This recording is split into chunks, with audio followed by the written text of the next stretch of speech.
So Japan thus faced a difficult domestic situation, right? Things with population pressures, famine, pestilence, this kind of challenge to the social system where samurai were supposed to theoretically be on top, but oftentimes they were in deep debt to the merchants who were supposed to be on bottom. All that together created a very difficult domestic situation. So Japan then, like China, was not was not at its best when the Western people show up, right? So they're in this difficult domestic situation, and that's when foreign pressure is going to exacerbate, when Japan in the 19th century is going to become increasingly under pressure from foreigners. Initially Russian, English, and then later American ships are going to be visiting Japan looking for trade and supplies, and the Japanese will do the best to keep them away. However, in 1839, right, we had this war begin in China, the Opium War, which China will be defeated quite extensively, as we've discussed. And the Japanese knew about this and were horrified by it, right? Japan had seen, and many Japanese people, despite Matori Norinaga's criticism of China, many Japanese people looked up to China and admired it and saw it as an extraordinarily powerful country. And the idea that these Western barbarians could just come in and easily defeat the Chinese was just horrifying to the Japanese. Because, of course, since Japan and China had roughly the same levels of technology, but Japan was a much smaller country, right? Something like less than 1/10 of the population of China. Japan would be in even worse shape than China to try and fight these Western barbarians. Now, the Japanese didn't have to worry, though, for a while at least. They had about a decade before a Western barbarian, an American named Matthew Perry, would show up in Edo Bay. Remember, Edo is modern-day Tokyo.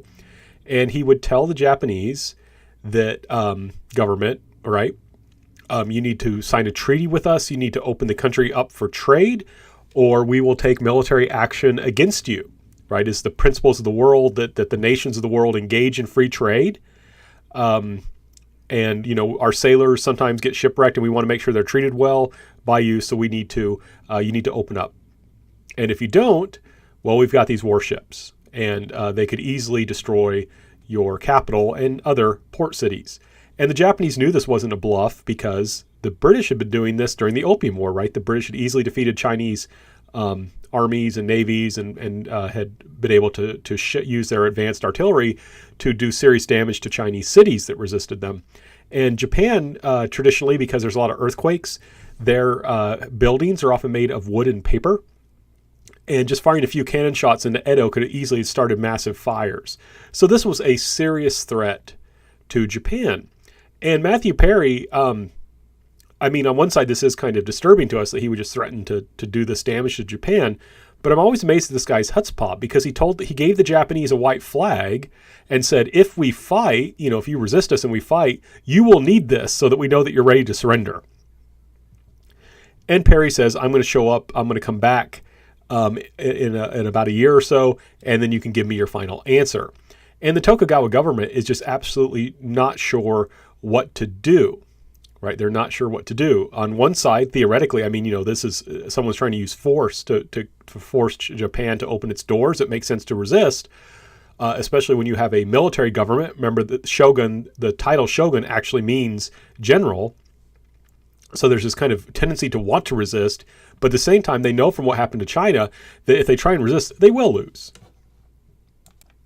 Now, Perry will indeed return in 1854 with an even larger fleet, so it's even more threatening to Japan, and the Tokugawa government basically has no option but to allow for some trade between Japan and the United States, and it will allow a U.S. representative of trade to stay in Japan. Now, that representative will continue to petition and to threaten and pressure the Japanese government until in 1858 it accepts a treaty that establishes formal diplomatic relations between the United States and Japan. Now, this is an unequal treaty. Remember, China was forced by the British to sign these unequal treaties where the British had certain rights in China that the Chinese did not get in Britain.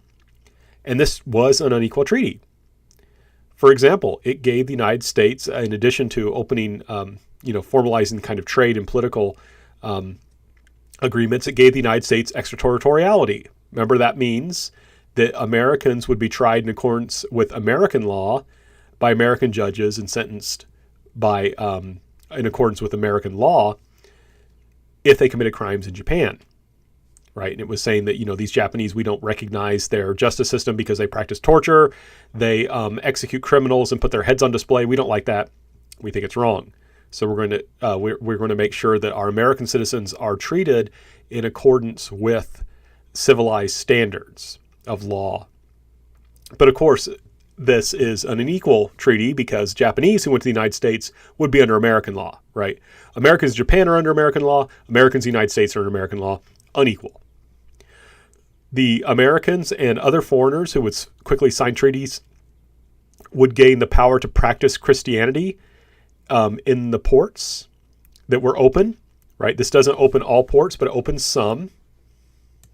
And what's key about this, of course, is once these foreigners show up and start practicing Christianity, those hidden Catholics will show up. And the Japanese government will actually respond by arresting a bunch of them. And I believe several thousand will die. And that will become a major issue that we'll talk about later for Westerners. They're not happy about the Japanese government persecuting Christians again. But then also, of course, the missionaries will leave the ports. They're not supposed to, but they're there. They will leave the ports and start trying to spread Christianity in Japan. The Japanese will also lose tariff autonomy. A tariff is a tax on an imported good, right? So what happens is, and this is an important part of trade and political policy at this time.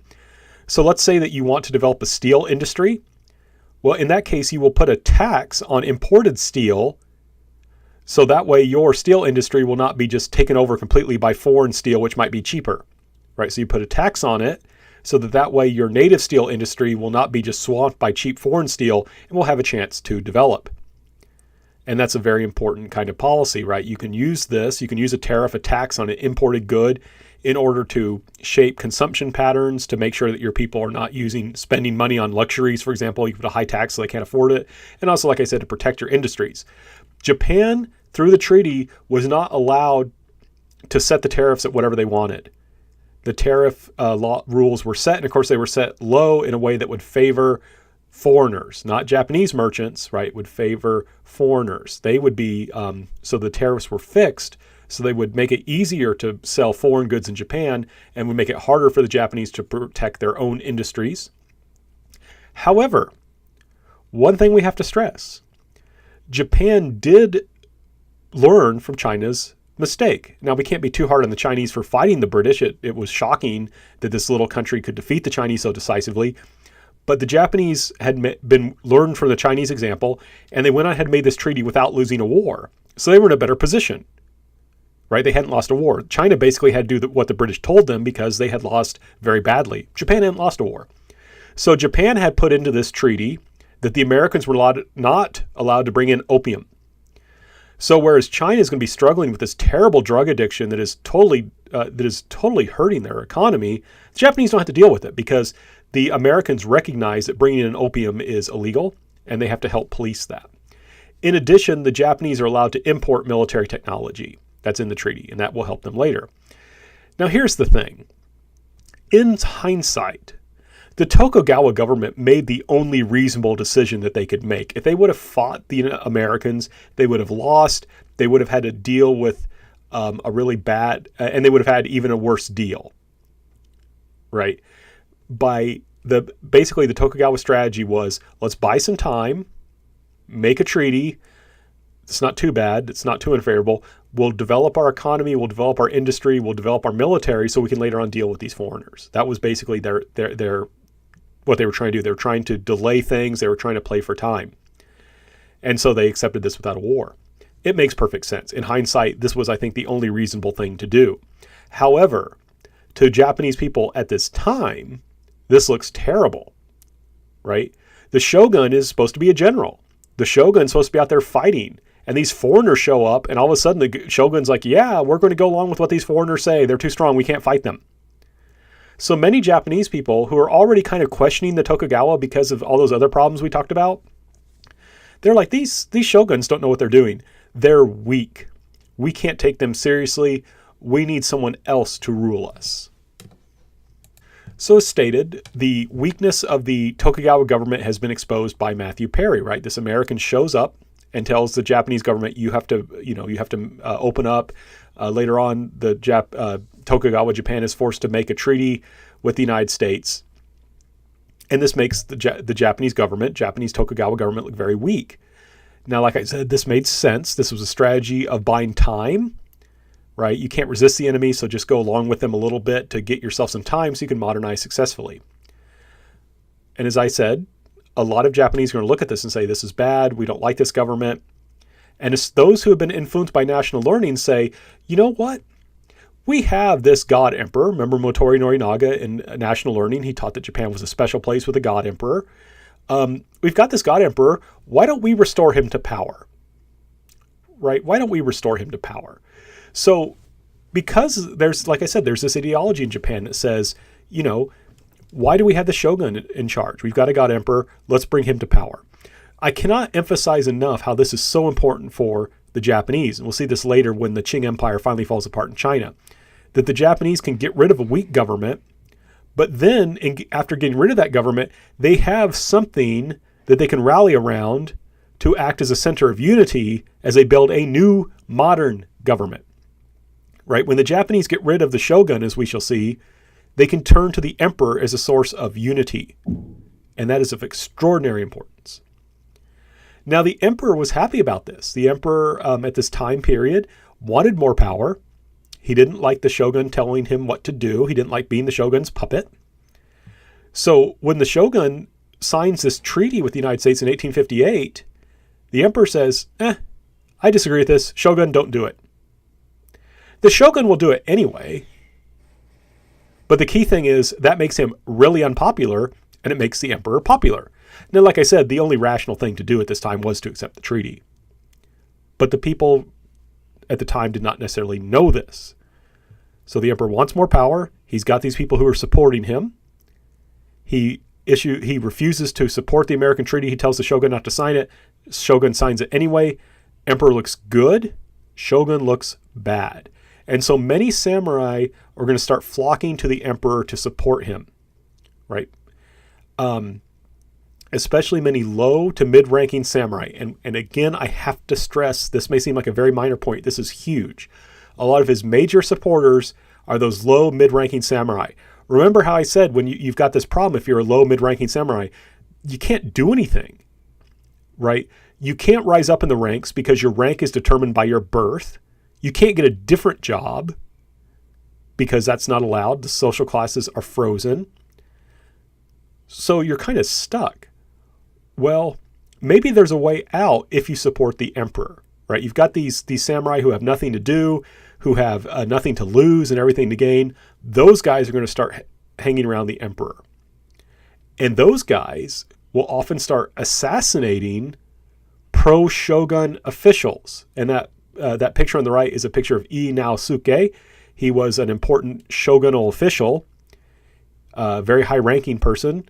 He will be assassinated. They will assassinate a lot of officials, government officials, in order to push through the emperor's power, right? So there's going to be all these Japanese low, mid-ranking samurai, everything or nothing to lose, everything to gain. They're going to start engaging in assassinations and eventually open resistance, right? These pro-imperial forces will start resisting the Tokugawa government, the Tokugawa shogun. And all this is increased by economic problems. We'd already talked about previous economic problems. Remember how I said that one reason you want tariff control is so you can set your tariffs to protect your businesses and you can protect your population.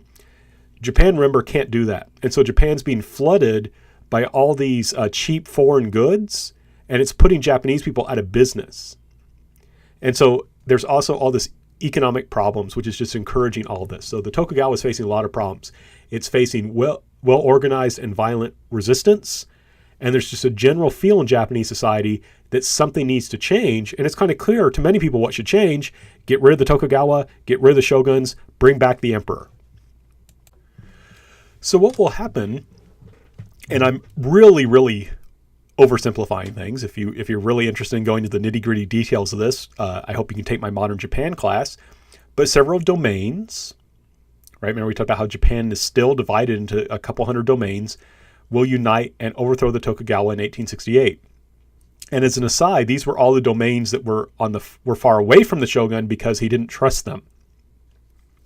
But they will unite together and overthrow the Tokugawa shogun in 1868 and restore power to the emperor. We talk about the Meiji Restoration happening in 1868. It's called that because we're talking about the Meiji Emperor. I have to stress, we talk about this happening in 1868 because that's all the time it took. This was a short and relatively bloodless civil war. It lasted a few months, killed a few thousand people, and it brought into power a new government that was ready to tackle Japan's difficult situation. Why am I making a big deal about that? Well, remember, this is a comparative class. We're looking at all of East Asia. Remember, China had the Taiping Rebellion, a long rebellion, lasts over a decade, kills about 20 million people, and solves nothing. In Japan, by contrast, in part because they had this emperor that they could rally around, you have a short and relatively bloodless civil war that brings, like I said, into power a new government that is going to be interested and willing to take radical reforms to completely change Japanese state and society. And it will do it in a way that makes Japan incredibly powerful. And one thing that makes this so strong, and I think one thing that's very interesting, is in 1868, the people who restored, the leaders of the restoration that put the emperor back in power, they take what's called the Charter Oath. They swear in front of the emperor that they will do things to make the country better. And one of those is a promise to learn from abroad, right? They're going to go out and travel. And some of the highest ranking officials at this time period will actually leave Japan and travel to Europe and the United States to learn from abroad. And this, one of the ways that Japanese do this is this thing called the Iwakura Mission. It's named after Iwakura, that man in the center. But this is, again, this mission that the Japanese send out in the early 1870s, right? The Meiji Restoration happens in 1868. This is going to be launched in 1873. You don't have to remember these exact years, but I'm trying to show you how quickly things are happening. This group of Japanese will go out and visit the United States and Europe so they can learn about how these Western countries have become so powerful. Right? Remember, the United States in the 1850s had forced Japan to open its doors because of its advanced navy. The British had easily defeated the Chinese in the 1830s and early 1840s. And again, in 1856 to 1860, in the Second Opium War, the Japanese like, well, let's go to those European countries and America, and let's see what made them so strong. Let's see for ourselves. And one thing I think is striking, if you look at this picture, right, the man in the center is Iwakura. He's wearing traditional Japanese clothes, and I think it's because he's the leader. Everyone else is dressed as a Western person. And he, even Iwakura, has a top hat. And remember, clothes are important. The Japanese, by willingly dressing like Westerners, are saying, we're willing to change things. We're willing to change our politics. We're willing to completely rethink things in order to make a strong country, even if it means imitating foreigners. So there's already a kind of flexibility that we're not seeing among the Chinese in this time period. Now, spurred on by their contact with the West and their study of the West, Japan will engage in extraordinarily radical reforms very, very quickly. So, for example, they will set up a system of conscription. If you're not familiar with what conscription is, it's the draft. It's requiring men of a certain age to be liable for military service. This is a big deal because remember, in Japan previously, the samurai had provided the military service, and they were a small class of people that were had their position for hereditary reasons. But now with conscription and making all men liable for military service, Japan is saying all men are equal. In fact, there was a belief now that all men are equal in front of the emperor. And I'm purposely saying men, women are not considered completely equal in all things, so they have greater equality than they did, which I'll get to momentarily. But the key thing is now, instead of just saying, oh, the samurai, they're in charge of the military and they're determined by hereditary class, we're saying all Japanese people are required to do, or I'm sorry, all Japanese men are required to do military service when necessary. That's a kind of nationalism, and it emphasizes equality. right? There's greater ideas of equality developing here.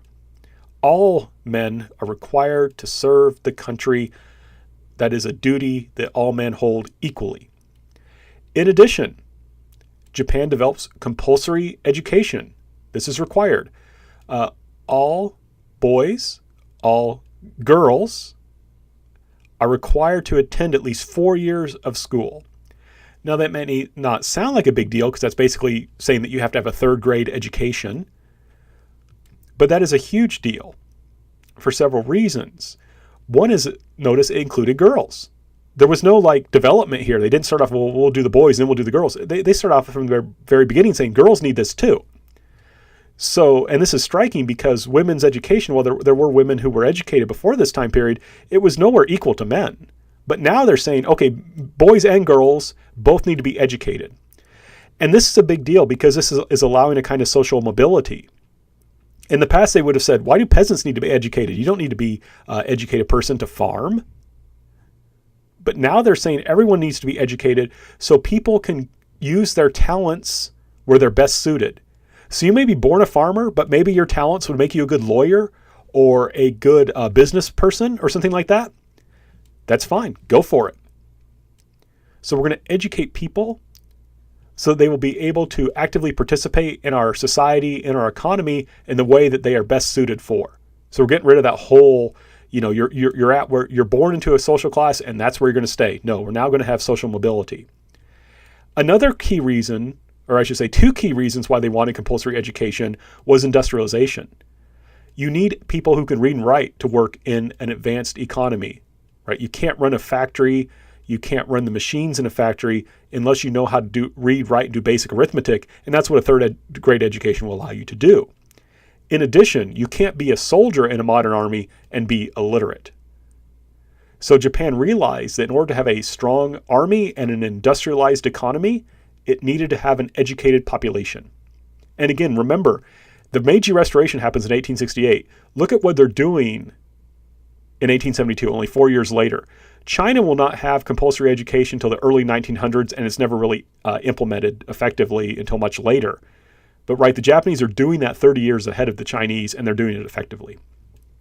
Now, all this goes together. There's an ancient Chinese saying, rich country, strong army, which means that if you want a powerful army, you have to have a strong country, a rich country that serves as the foundation for that army. If you do not have a good economy, you cannot have a strong army. So Japan wanted to industrialize in order to become wealthy so it could have a strong army, so it could defend itself from things like Western imperialism, like Matthew Perry. Now, the samurai didn't much like this. Many samurai were like, wait a second, we didn't rebel so that we could become weaker. We didn't rebel so that the peasants, dirt farmers, as they sometimes called them, could become our equals. And so some of those samurai will rebel in 1877. But this army is well enough developed by this time that the samurai rebellion is put down. If you've seen the movie The Last Samurai, that's the rebellion I'm referring to. And when you put all this stuff together, Japan is starting to develop a modern, centralized state, a powerful government, right? And it's a powerful government that is able to support the industrialization of the country, right? We're going to support industrialization so we can form a wealthy country and a strong army. And all this stuff is necessary because we need to maintain our independence. Remember, Japan's doors are forced open. Much of the world is becoming colonized by the Americans and the European nations. And Japan wants to make sure that that does not happen. Japan wants to maintain its independence. To do that, it knows it has to be strong. It has to have a strong military. To do that, it knows it needs to have a strong economy. And that requires an educated population. Now, here is where we're going to also do some comparison. We have to deal with the problem with the samurai, right? Remember, one thing I have to stress about the samurai. Remember how I said that the samurai, especially lower samurai, didn't have much money and there wasn't much they could do? Well, you may ask yourself, well, where did they get their money to begin with? Well, they were paid stipends by the government, right? Remember, the samurai are like government officials, so they get basically a salary from the government. Now, the salary was often too low. That's why the smaller samurai were upset, because it was hard for them to make a living and they weren't allowed to do something else, right? Remember, if you're a samurai, you can't just go become a merchant. And the samurai class took a lot of money to support. And once the Meiji Restoration happened, they said, we don't really need all these samurai. They're too expensive to keep paying. We need to stop paying them, and we need to get rid of the samurai class, right? We shouldn't have this class of people that the government has to pay that's so expensive to maintain. So what's fascinating is that the Meiji Restoration, which was led by samurai, will actually dissolve the samurai class, and everyone will become equal before the emperor. The emperor's not equal. He's above everyone. But everyone else is supposed to be legally equal, though, again, women suffer some kinds of legal inequalities. But comparatively, this is a lot of equality, right? Before the Meiji Restoration, it was very clear, right? Remember, the samurai were on top, then theoretically the peasants, then the artisans and the merchants, in theory. But now they're getting rid of all those distinctions. And this is really striking, right? I have to really emphasize how in a sense, shocking this is. The samurai class are the privileged class, right? The samurai class are the privileged class in society. They gain privileges because of that class, such as stipends, and they get rid of those privileges, right? So imagine this. A powerful social class chooses to dissolve itself and give up all the privileges that its members had by virtue of being part of that class. That's really weird, right? It's really, really weird. Now, what makes this possible? Well, remember, the samurai who rebelled were typically lower samurai. They did not profit from the old ways, right? They were not guys who were receiving huge stipends. They weren't paid a lot of money. They were low samurai. They were the samurai who had a hard time making a living as a samurai and were in debt to the merchants, but were frustrated because they weren't allowed to do anything else. Those were the ones, primarily, who rebelled. So they didn't mind getting rid of the old system because they didn't profit from it. So what if the samurai had all these privileges? That was something that only the higher samurai really enjoyed. The lower samurai did not enjoy those privileges. They didn't get much of a stipend. They much preferred having a system where they gave up that samurai class identity and were allowed freedom to rise in society as far as their talent could take them. So these lower samurai and middle samurai are the ones who lead the restoration. They're the one that dissolved the samurai class, and they're willing to do so because they don't profit from it. What's the big deal about that? Why is that a huge deal? Well, it makes it so they can carry out radical reforms that are meant to benefit the whole nation, right? It allows them to carry out radical reforms to benefit the whole nation. The old samurai class, the upper samurai class that were profiting, they would want to advance their class interests. They would be willing to sacrifice the good of the nation to maintain their own privileged position. But these radical samurai, these lower samurai, they don't care about the old position. They're willing to make radical reforms, even if it hurts the samurai class, because they weren't profiting much from that membership in the samurai class anyway. So they engage in radical reforms like making everyone, like compulsory education, like conscription. The first guy to suggest conscription was actually assassinated by samurai because they realized that this would weaken their class. But the lower samurai who led the Meiji Restoration were willing to make those changes, even in facing the threat of assassination, because they knew it would make the country stronger. Right? They don't think about making the samurai class strong, they think about making the country stronger. And this helps Japan so much. Right? This helps Japan so much that they're willing to have these radical reformers whose major goal is not benefiting their class, but doing whatever is necessary to benefit the nation, even if it means undertaking radical reforms. I know that can be kind of difficult to follow, but keep in mind what was going on in China at this time. Remember how I said that the Confucian exam, the people who profited from the Confucian exam system did not want to change Confucianism, or they didn't want to change the system, right? They didn't want to bring in technical knowledge. They didn't want to bring in so much scientific knowledge, or if they were willing to bring that in, they didn't want to make any political or economic changes. That's who was in charge of China. And they were unwilling to reform, and that's going to lead their country to become weak and fall into chaos, as we will see as we continue with this class, right? China because it was dominated by these people who would lose if the reforms that were needed to make the country strong went into effect, that hurts China, right? In China, you had these very powerful people who did not want major change, even though it was necessary for the good of the country, because it would hurt them and their class. In Japan, though, the people in charge don't care. They're willing to make radical changes. They're willing because their class will not be hurt by that. In fact, they will gain if Japan becomes more powerful. So Japan is willing to undertake radical reforms that will make it much stronger. And as this class continues, you'll see how this will help Japan and how this hurt China. Now, intellectually, though, how do you justify this? How do you say it's okay for us Japanese to change? Right? We've developed this advanced civilization, this advanced culture. Why is it okay for us to change? How do we justify that, right? How do you convince Japanese people it's okay to change? And this is very important because we can't have reform unless people are convinced that reform is good and acceptable and right.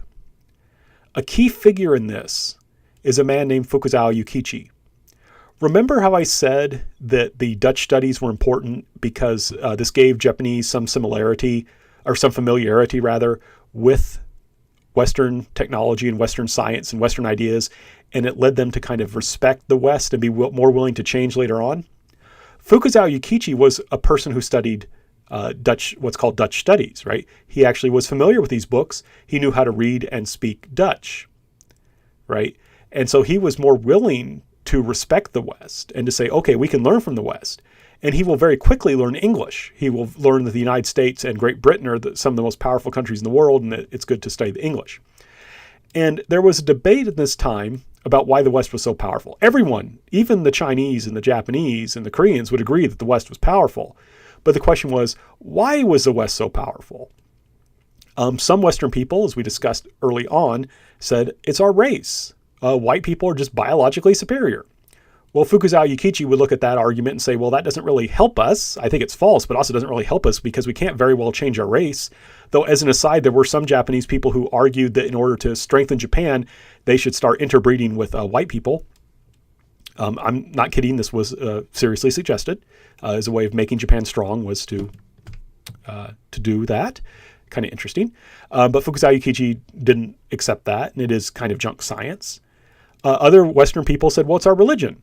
Christianity, particularly Protestant Christianity, is not only a true religion, it gave birth to advanced civilization. And Fukuzawa Yukichi, he wasn't really convinced by that argument. But Fukuzawa Yukichi had studied history. And one thing he noted is this. British people, for example, would criticize the Japanese because, as I mentioned earlier, they tortured criminals and they would cut off their heads and then display their heads on like a town gate or on a town wall so everyone could see it and know that, that's what happens if you're a criminal. And Americans and British people and French people in Japan would comment on this and say how barbaric the Japanese were to do such a thing. But Fukuzawa Yukichi studied Western history, and he said, oh, you know what? The British used to torture people, cut off their heads, and display them on a wall or a gate or something like that so everyone could see them and know not to commit that crime. In other words, the things that Western people are criticizing us for, they used to actually do. At that time, they were still white and they were still Christian. So we know that being powerful isn't because they're white or Christian, right? We know that their power comes not so much from their race or their Christianity because they still did these things that they call barbaric when they were white and Christian. What he argued then was that they changed, right? They were as we now are, right? The kinds of things they used to do that they criticize us for, they used to do themselves and they changed. So that means we can change too. That means we can change too. And he says, you know what? It's not race or religion that makes them strong. It's because they discovered civilization. And we're used to thinking, again, civilization in the plural, like civilizations, like there's Chinese civilization and there's Western civilization, there's Islamic civilization, there's African civilization. Fukuzawa Yukichi thought there was only one civilization. And by civilization, he actually meant something like understanding the laws that govern the natural world and society. He argued that Westerners had discovered how the world worked and how society should be organized, how the economy should be organized, how politics had been organized. They had discovered it first. That didn't make it Western civilization. There is a universal civilization, the laws that govern human behavior, that govern the economy, that govern the natural world. And if we understand those laws, we can develop civilization, and that will make us powerful. Right? So Fukuzawa Yukichi argues that if we adopt the understanding that the West has developed of human society, the social sciences, psychology, sociology, economics, politics, if we understand that, we can become strong just like them. So we can keep our literature, we can keep our art, we can keep our music, we can keep our religion, we can keep our identity. So we'll stay Japanese, but we can change our commerce, our industry, and science and become powerful like them. So the key point we have to understand here is Fukuzawa Yukichi figured out that just by using Western advances in social sciences and understanding how the natural world worked through the natural sciences and so forth, Japan could engage in reform in accordance with civilized ideas and become as strong as the West while staying Japanese. And this is key, right? This is key to winning a lot of support for the idea of radical reform, right? We can change our society a lot and still stay Japanese. And I always have to include this slide. One thing that's interesting is that Fukuzawa Yukichi is on the equivalent of the $100 bill in Japan. The Japan has changed its money multiple times, and each time everyone has changed except for this guy, right? So of all the reforms, currency reforms, they've always kept Fukuzawa Yukichi on their money. That shows just how important this guy was in Japanese history, because he's the one that figured out how Japanese people could be modern and powerful and independent while still staying Japanese. Now, also of key importance, and I've alluded to this before, of course, is the Meiji Emperor, right? He's the actual emperor that gets restored to power. And remember, I really wanted to stress that this is key for Japan's success, I think, in this early period, and why they were able to engage in these radical reforms and maintain their country, maintain their stability, when, as we shall see, things will really fall apart in China and Japan. And I would argue that the Meiji Emperor is a key part of this, not simply as an individual, but also the whole emperor system, because he will fulfill essentially three functions. First of all, remember, there's a lot of change going on. There's radical reform going on. The Japanese are trying to completely change their society, right? We've already seen some examples of that. It's hard to know who you are when you're undergoing rapid changes. What does it mean to be Japanese if our economy changes, if we're changing aspects of our culture, if we're changing our political system? What does it mean to be Japanese? Well, Meiji Emperor can help you with that. He is descendant from the sun goddess and is therefore an ancient symbol of what it meant to be Japanese. So what does it mean to be Japanese? Well, we're ruled by the emperor. And the emperor is descended from the sun goddess. And no matter what, that will stay the same. No matter what our situation changes, no matter how our situation changes, we are still fundamentally Japanese.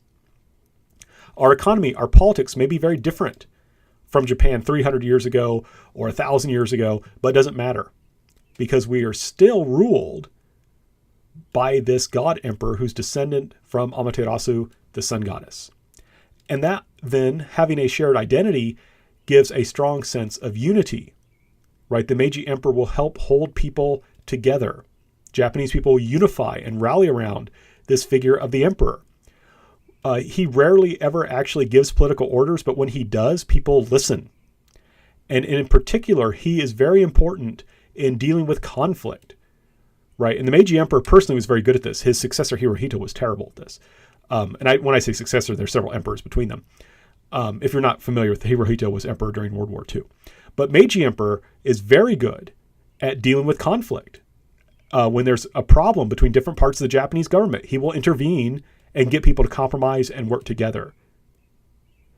And he is therefore kind of a pure symbol around which Japanese people are able to rally. He's like a living American flag, but he can talk, he can do stuff, he can take actions when there is conflict to resolve that conflict.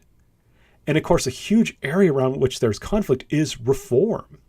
How do you bring this reform? How do you get people to accept changes that might really influence who they are and what they do on a day-to-day basis? Well, a lot of times what they'll do is they'll justify reform by putting it in ancient terms. For example, when they announce conscription, they will actually say, well, this is just restoring an ancient practice because we used to practice conscription, which is true. They did practice conscription before the rise of the samurai. And I think it's very important to look at this picture. I think this really symbolizes what I'm trying to get at, how that in a time of great change, the emperor acts as a way of bringing reform while maintaining Japanese identity and unity, right? Reform can challenge identity, can challenge unity. But here's the thing. Look at that picture of the emperor. He's got a Western-style beard and mustache. He's wearing a Western-style military uniform. He's holding a Western-style cavalry saber, which is straight. Japanese swords were traditionally curved. He can dress up and act Western, but he still is Japanese. No matter how this guy dresses, he is still the descendant of Amaterasu, the sun goddess, and he therefore models reform. We Japanese people can change and still stay Japanese. Look, the emperor, he has changed. He looks different. He's adopted this kind of Western clothing, this Western outfit, this Western outlook on life, but he's still the descendant of the sun goddess, right? So in a time of change, and change can bring conflict, it can bring a questioning of identity, it can bring disunity, the Japanese emperor will act as a source of identity, a center of unity, and a model of reform. So he's extraordinarily important. We'll see, especially this point will be made clear when we look at what happens in China when they get rid of their emperor and have nothing else to turn to. Right? In Japan, they could get rid of the shogun and turn to the emperor. In China, they got rid of the emperor and then weren't sure what to do, as we'll see. So to try and make this point clear, right? The Meiji Emperor and the imperial system itself allows the Japanese people to retain a sense of identity while undergoing great change and becoming modern. In contrast, the Chinese emperors and Korean kings are not able to serve this same function because they actually wielded power and were discredited when their political systems failed to deal with change. Right? So Japan was able to say, oh, the shogun is to blame. The shogun caused all the problems. Let's get rid of the shogun, bring in the emperor. Boom, we're in good shape. But the Chinese and Koreans did not have another figure other than the emperor and king. And so when their systems were discredited, as we'll see, there's no other clear place for them to turn to. This will lead to a greater instability in China and Korea, and will also help lead Japan to maintain its unity and stability during a difficult time, but will also play an important role in Japan's drift into imperialism and later on into Japan's invasion of China in World War II. So let me give you a sense of just how radical these political changes will be. In 1889, the Meiji Constitution will be promulgated, right? So in 1889, Japan will get a constitution. At this time period, China did not have a constitution. Russia, which was a very important, powerful country, did not have a constitution. Typically, only the advanced countries of the West, the most powerful countries in the world, had constitutions. So by issuing a constitution, Japan is putting itself on the level of places like America, Britain, and France. So this is a huge deal. Notice I want to stress it's though centered on the emperor. There is the emperor giving the people the Constitution as his gift. Now, to give you a sense of how radical this was, we need to talk about what the Japanese Constitution does. First of all, it will grant limited rights. It says that people have the freedom of speech, freedom of the press, and freedom of religion. Now, there's limits to this. It will say you can't do things that will, for example, cause potential social disorder, which you can, really, really exploit if you want to deny people their rights. But it does give a basic right to freedom of religion. This will allow Christianity to grow in Japan, for example. Russia did not have this, to give you an example. Lots of countries didn't have this. China didn't. But Japan is willing to grant its subjects limited rights. So it's adopting democracy. It's adopting that political revolution. It also grants limited suffrage. What's suffrage? The right to vote.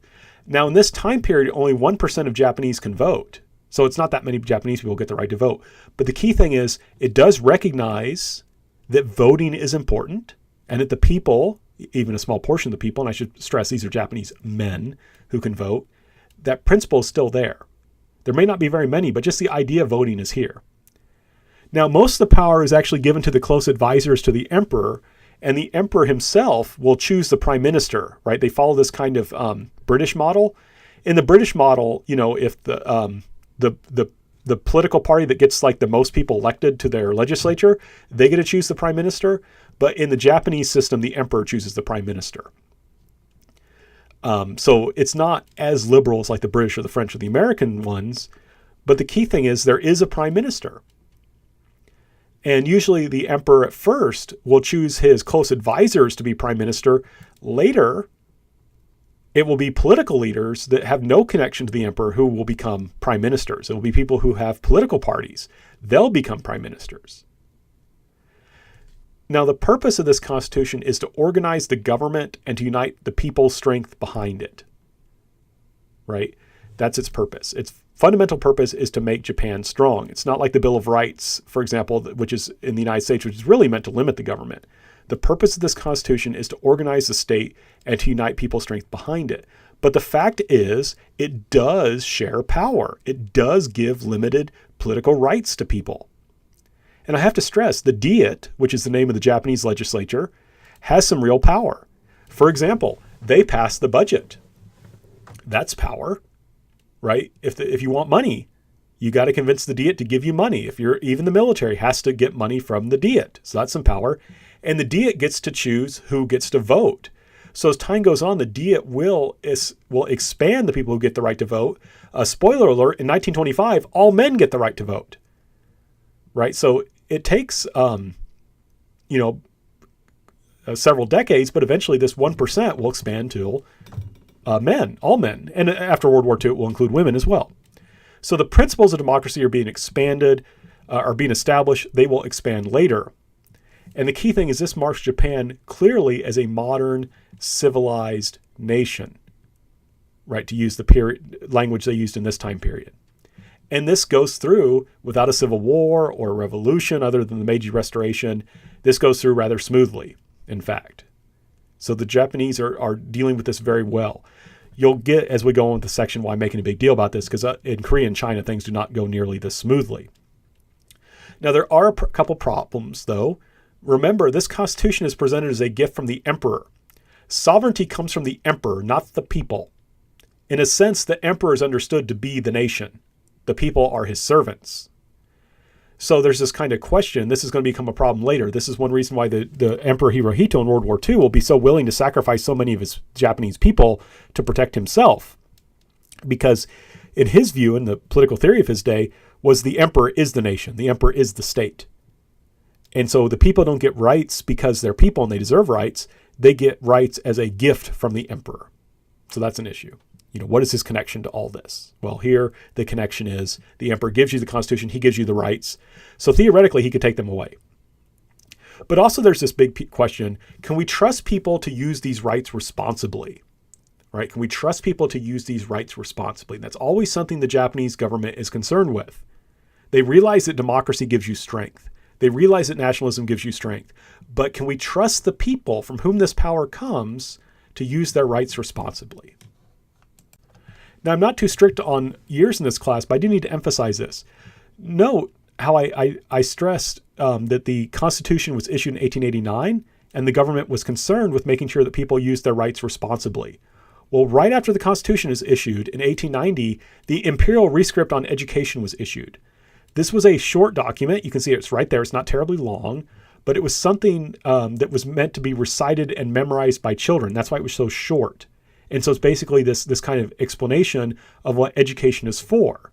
And it says education exists to encourage people to be loyal to the emperor and his government, to get along with other Japanese people, and to devote themselves to working hard and learning, not so they can develop their potential, not so they can live fulfilled lives, but so that they can benefit and serve the nation state.